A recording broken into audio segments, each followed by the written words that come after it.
Yo, what's going on, snipers, and welcome back to another throwback season simulations. So if you guys didn't catch the last one I did, which was yesterday, there was a 1997 season simulation, and we got some kind of mixed results, I'd say, in terms of how teams simulated. It was kind of a weird Stanley Cup Finals. Not going to spoil anything for you in case you want to go watch that episode, but we are going to be doing now a 2002 season simulation with my 2002 build that's out on Xbox Series X and S. And yeah, it should be interesting to see if a realistic result happens or not. Just in case you didn't, if you didn't watch the 2001-02 season, and just in case you weren't a fan, in 2001-02, Carolina went to the Stanley Cup Finals against the Detroit Red Wings, where Detroit would win again. So this is another season where Detroit's just a very dominant team. So it should be interesting to see if they could win a Stanley Cup in the season simulation. Also, the divisions in this are going to be a little bit different than they were in real life, because there was 6 divisions in real life, while we only could put 4 in this game. So here's basically how I made up the divisions. So the Central Division is made up of the Red Wings, the Blackhawks, the Blue Jackets, Predators, Blues, United, which you don't really care about because that's just a filler team, the Stars, and the Wild. So the only 2 teams that would not have been in this division were the Stars and the Wild. Both those teams were in, like, I think the Northeast Division, or not Northeast, the Northwest Division, and then like the Pacific Division. But I couldn't obviously put them all into the Pacific Division because then there'd be too much teams in the Pacific. So that's what it looks like. Pacific has the Mighty Ducks, the Flames, the Oilers, the Kings, the Sharks, Canucks, Coyotes, and Avalanche. So that's a little bit of a mix between North-West Division, or whatever it was called, and the Pacific. Then we get to the Metropolitan, which is combined of a couple Eastern Conference divisions. You got the Thrashers, Panthers, Devils, Islanders, Rangers, Flyers, Penguins, and Lightning. And then the Atlantic is comprised of the Bruins, the Sabres, the Hurricanes, the Capitals, the Canadiens, the Senators, and the Maple Leafs. The Future Stars don't matter because they're a filler team. So that is that, and let's get into our season simulation and see how close it comes to being as accurate as real life. Hopefully we can get a better Cup champion than our 97 one, because like I said, it was a little bit unrealistic, but it was still not the worst simulation I've ever had before.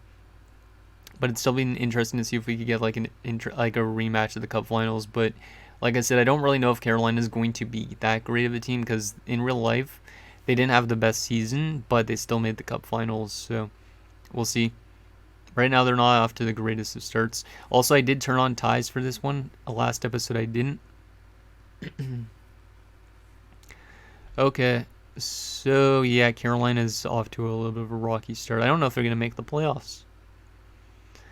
Probably too tough a division anyways.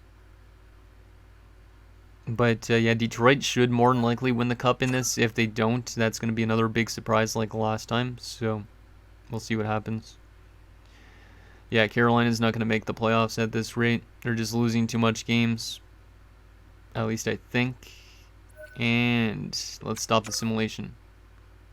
So I didn't actually see what their stats were, but let's go over to the league standings and see what we got here. So in compared to real life, it doesn't really matter. Let's just look at the Eastern Conference as a whole and the Western Conference as a whole, because the divisions obviously don't matter as much since there was way too much of them back in these days. So in real life, if we go to Eastern Conference, let's just go by points. The top team was the Boston Bruins, and it was Toronto, Philadelphia, the Islanders, New Jersey, Ottawa, Carolina, and Montreal. Those are the teams that made the playoffs. Caps just missed out on the playoffs, same with Buffalo and the Rangers. And then the Penguins, Lightning, Florida, and Atlanta were all the way out. So let's take a look at how that compares to our standings. So Boston and Toronto, the top 2 teams, which I believe, were the actual top 2 teams in real life. Boston finishing with 100 points, and in real life they had 101 points, so that's actually pretty sick, if I'm not going to lie. Toronto had 99 here. In real life they had 100, so these 2 teams are really accurate, which is really great to see. The Rangers making the playoffs is unrealistic. That's 18 points more than they had. But it does make kind of sense, because I think they had some sort of injury to some of their key players, and that made them miss the playoffs. I can't remember. Ottawa being in 4th place isn't terribly unrealistic, considering they finished in 5th place. Alright, 6th place. Yeah, 6th place in the Eastern Conference. New Jersey being in 5th place is realistic, considering they actually finished in 5th place. But with 95 points in this, they finished with 90 points, so a little bit less. Tampa Bay really over-simulated, but they did obviously go to the Cup Finals a couple years later, so I can kind of see why.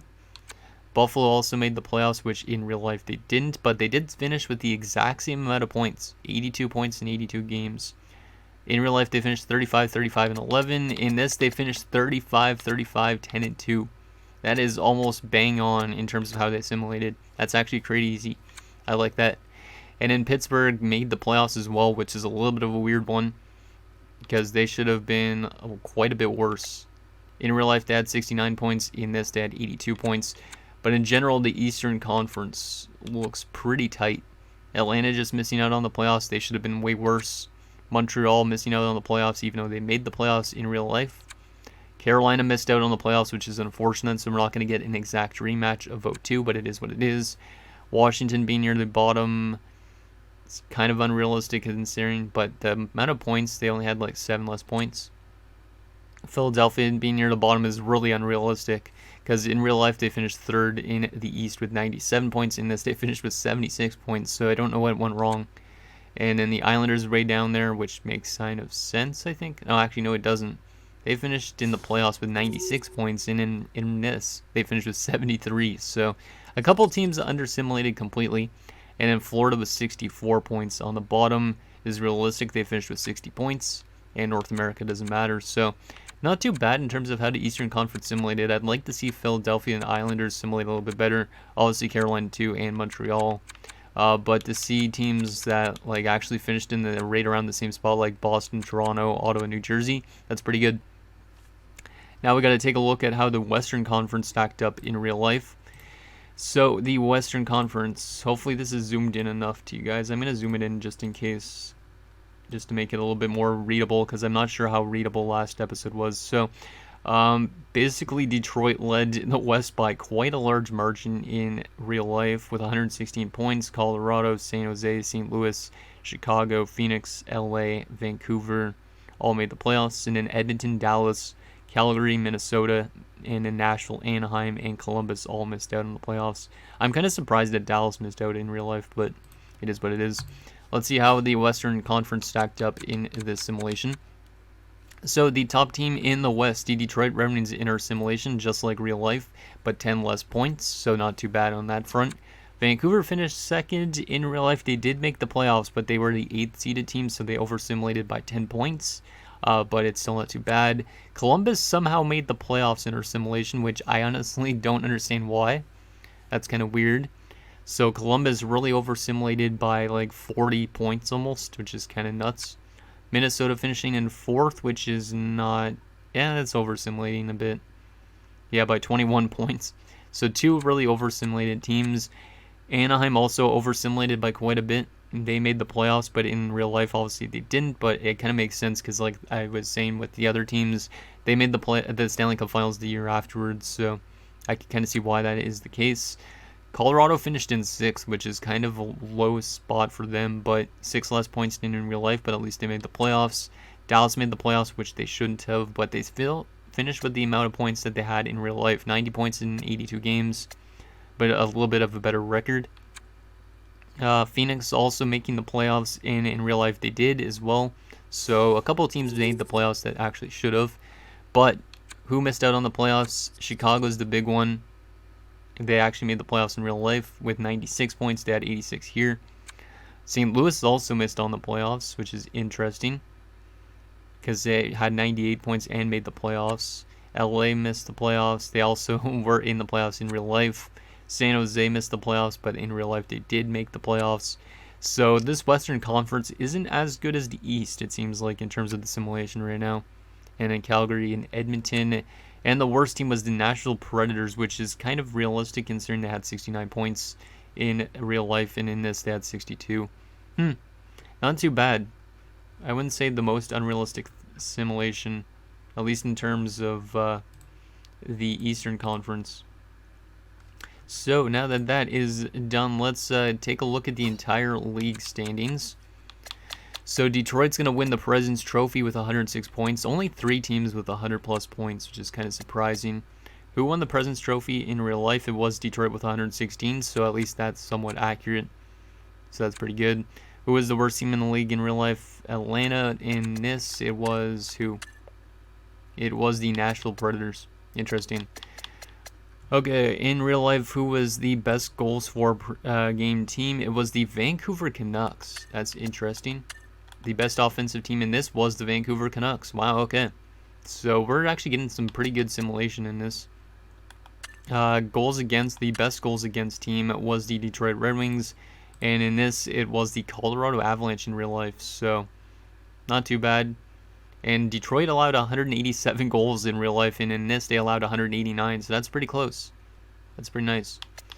Also, I was going to check who was the worst team in goals for Florida. Wow, 187.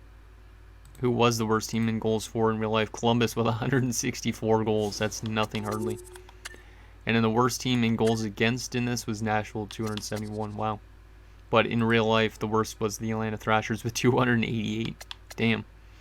The best power play percentage in real life was the LA Kings, but in this it was the Rangers at 26.2%, which is 6% better than any team in 2001-02, so that's a little bit weird. The worst power play team in this was the Edmonton Oilers at 10.8%.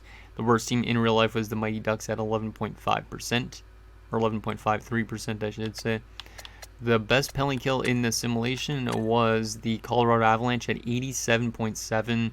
The best in real life was the Boston Bruins, but the Colorado Avalanche were second, so that's not terribly unrealistic. And the worst penalty kill was the Atlanta Thrashers at 79.2%. And in real life, it was the New York Rangers at 79.9%. Interesting. So there is that. Just out of curiosity, who scored the most shorthanded goals that year? It was the Dallas Stars with 9 shorthanded goals. Maybe Yuri Letnin scoring a lot. Let's take a look at player stats across the entire league, and we'll compare it to in real life. So we'll go by forwards, and we'll go to the entire league. And we will also open up the league leaders tab on Hockey Reference, so we can see who led the league. So, in terms of goals in this simulation, Paul Kariya went off 57 goals, which was 10 more goals than Pavel Bure. Obviously, if I would have kept injuries on, he would have been injured a lot more, so he wouldn't have probably scored that much. Because I do think, yeah, I have his durability at 60. I could even lower it more than that. Jerome McGinley had 46. Medano had 45. So a lot more goal scoring in this season, it seems like, than our 97 build, which is interesting. Let's take a look at in real life goal scorers. The best goal scorer in real life was Jerome McGinley. He was the only 50 goal scorer, and he also had 11 more goals than the next closest, which was Bill Guerin. So basically what Kariya did was very similar to what Iginla did in real life. That's interesting. And yeah, Iginla was up there in goal scoring. Kariya, where was Kariya? Kariya only had 32 goals this year. That's weird. Way less than I expected from somebody like Paul Kariya. But not terribly unrealistic in a lot of those cases. Let's take a look at the most assists in the season sim. It was Mary Lemieux with 58 assists. Espen Knudsen, what the heck is this? That might be the weirdest stat line I've seen. 5 goals and 57 assists. Weird. I did make him a playmaker, but I didn't think I made his shooting category that bad. But very interesting stat line from him. But yeah, Mary Lemieux led in this, and then all of the Eiserman's up there as well. Ray Whitney, Brendan Morrison. Let me take a look at in real life assists just to see who was up there. Adam Oates was number 1. But not a lot of realism there in terms of assists, but assists are like a little bit of a crapshoot.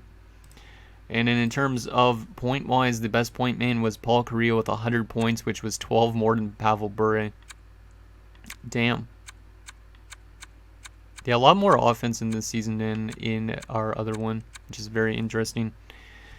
So that's 100 points for Paul Kariya. Who led the league in points in real life, out of curiosity? It was Iginla with 96. So we had no 100-point scorers that year, so offense was definitely down in real life at this point in time. That's interesting. Iginla wasn't even up there in points, so he scored a lot of goals, but didn't pick up a lot of assists. 76 points in 82 games. Interesting.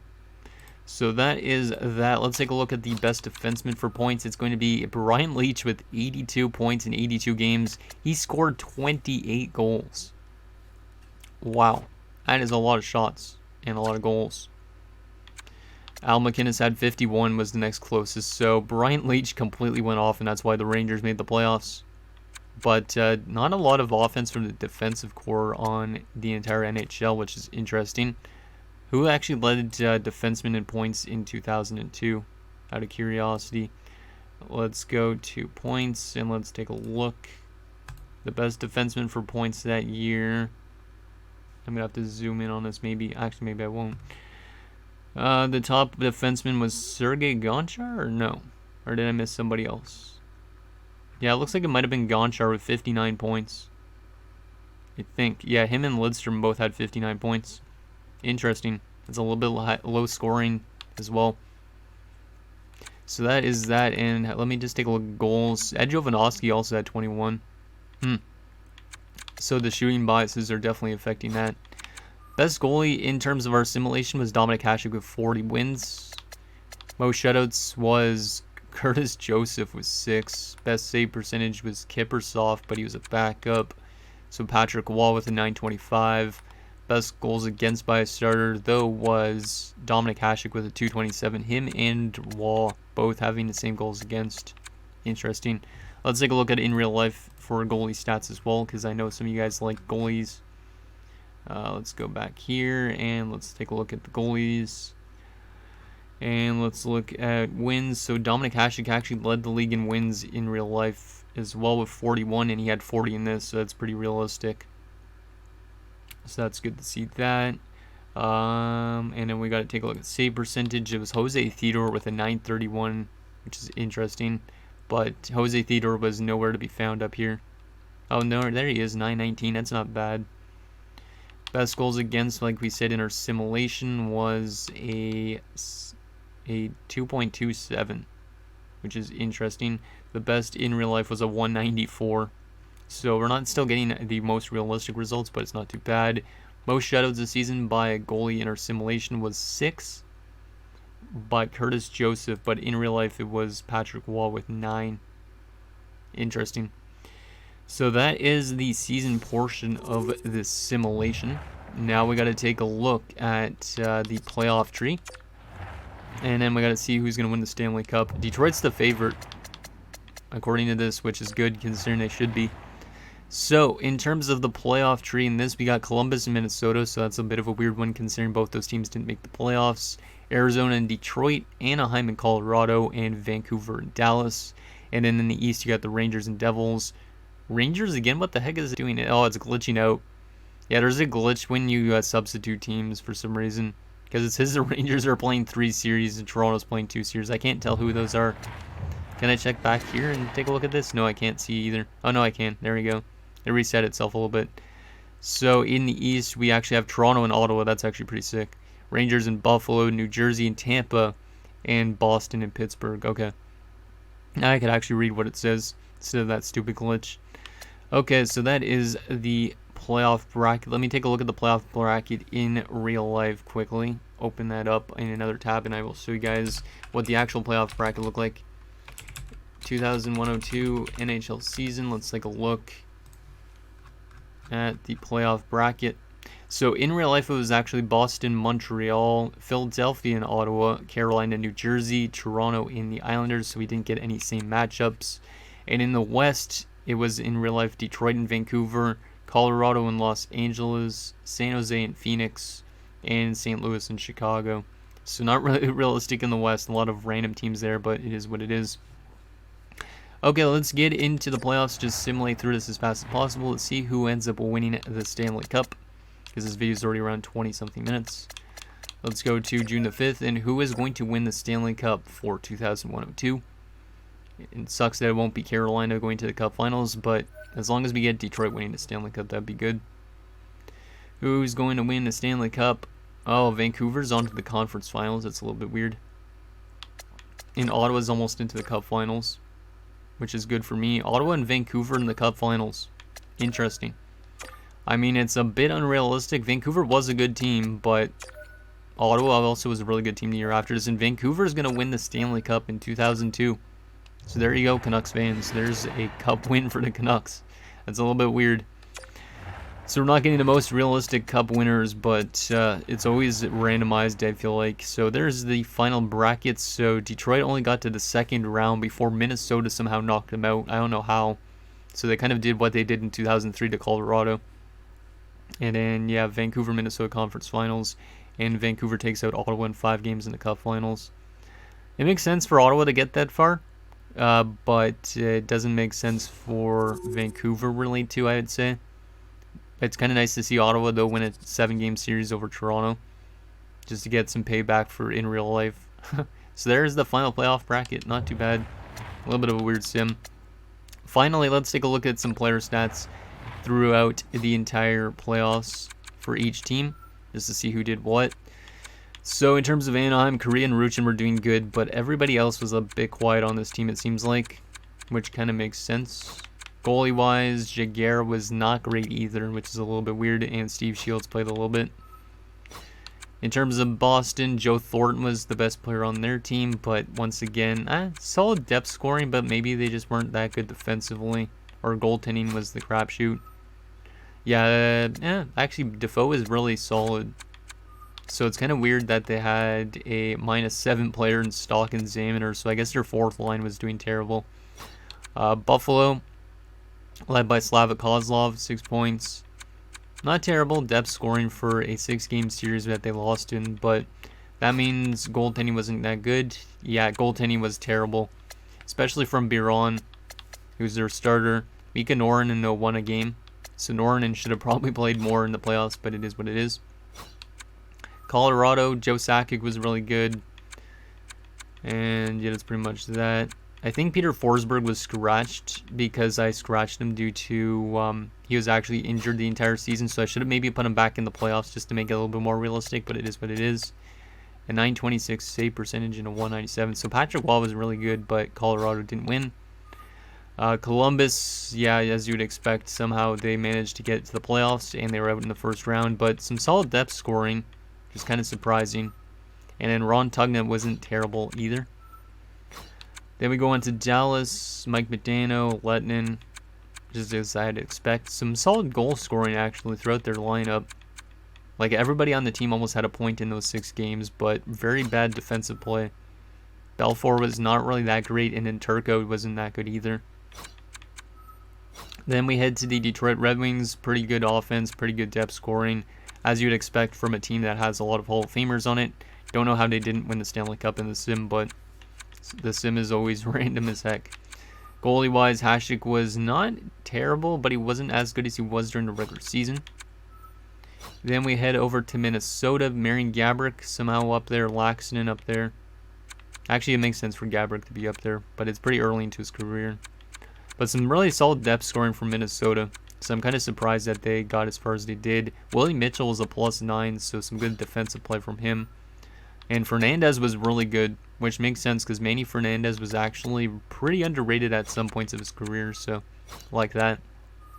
New Jersey, not a lot of offense as you'd expect from a New Jersey-based team. More of a defensive team that relies heavily on Brodeur, it seems like. Like Rafalski only had 3 points, which is really weird. But yeah, Brodeur was solid, but his team was not going to get past that second round with that type of offense, apparently. The New York Rangers, Bure is just a machine. I wish I could have made his...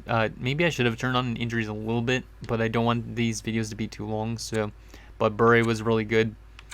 Just sucks that in real life his injuries were getting to be a big concern at this point. But yeah, the Rangers did pretty good. Did a lot better than in real life. And then goalie-wise, Mike Richter was not really that great. The Ottawa Senators, Marian Hossa was fantastic. Havlad was up there, White. Alfredson really under-simulated, 12 points only. It's a little bit weird. Only 1 goal in those 22 games also for Sean McEachern. So I don't know how the Sens got to the Cup Finals with a guy like McEachern only scoring 1 goal. And then Lalime was really good, so that kind of makes sense. But then again, Lalime in real life was a bad playoff goalie at some stages. Phoenix led by Langkow, but they were swept in the first round. Some solid depth scoring from their big guys, but their bottom 6 was just not doing anything. Hanzus had no points. And then Sean Burke, 0-4 with a 903 and a 379. So yeah, not a great defensive team either. Pittsburgh led by Kovalev. So Lemieux kind of dropped off in his production. Only 3 assists in 6 games. That's interesting. So yeah, the Penguins didn't do too good in the playoffs, which they shouldn't have anyways. And Hedberg was really good, surprisingly. So that's interesting. Tampa Bay led by St. Louis, Modine, and Richards. Where the heck is LeCavalier? LeCavalier had 1 assist in 7 games. Wow. So some guys are really underestimating, but it is what it is. Nicola Heavy-Bullen was really good, but his team lost the series. 949 save percentage through 7 games. Toronto. Darcy Tucker led the team in points. What the heck is this? Some really weird player stats, but it is what it is. They lost in 7 games to Ottawa. Everybody on their team had a point. And Curtis Joseph was not fantastic, but he wasn't terrible. Vancouver, who ended up winning this. Wait, they won the Stanley Cup, right? Yeah, they won the Stanley Cup, but every player on their team was under point per game. So that means they must have a really good goaltending stat line from Dan Cloutier. Because how do you have a team leader having only 15 points through 25 games and winning the Stanley Cup? Yep, goaltending was the difference. Really good stat line from Dan Cloutier. 4 shutouts in those 15 games, and then Scudero even played a game and was really good. So that was the difference with the Canucks. They were just a really good defensive team. So that is that. Let's take a look at the awards just to see how they compare to in real life. So let's go to find those awards from the actual season, which should be here. So Iginla technically had the Art Ross. Koivu had the Masterton. Calder doesn't matter in this. Conn Smythe with the Lidstrom. Selke went to Pekka. Theodore won the Hart Memorial. Lidstrom won the Norris. Francis won both the Clancy and the Bing. Iginla the Pearson. Iginla the Richard. And the Vezina went to Theodore. And the Jennings went to Waugh. So let's see what happens in our Sims. So Canucks won the Stanley Cup, obviously. Detroit won the President's Trophy like in real life. Vancouver, Ottawa Stanley Cup Finals. The Art Ross went to Paul Kariya, which it didn't in real life. Hart also went to Paul Kariya. Brian Leetch wins the Norris because he was way up there in points by comparison to other defensemen. Kariya wins the Bing. Hossa wins the Calder, not that that matters. Dan Cloutier wins the Conn Smythe, not a surprise. Hasek wins the Vezina. Hasek wins the Jennings like Patrick Waugh did in real life. Robin Regeer wins the Bill Masterton. I don't think the Bill Masterton matters that much. Adam Oates winning the Selke. That is an interesting one. Guess he just won a lot of face-offs. Paul Kariya wins the Ted Lindsay, and Paul Kariya wins the Richard. So Paul Kariya cleaned up on awards, despite in real life he kind of had a bit of a down year this season. So anyways, guys, that's going to do it for this 2001-02 season simulation. So hopefully you guys like this one. Like I said, I will probably get a 2006-07 one up for Thursday and a 2010-11 one out for Friday. And then hopefully by next week we could get back into making some franchise mode content. So let me guys think down below, and I'll see you guys next time.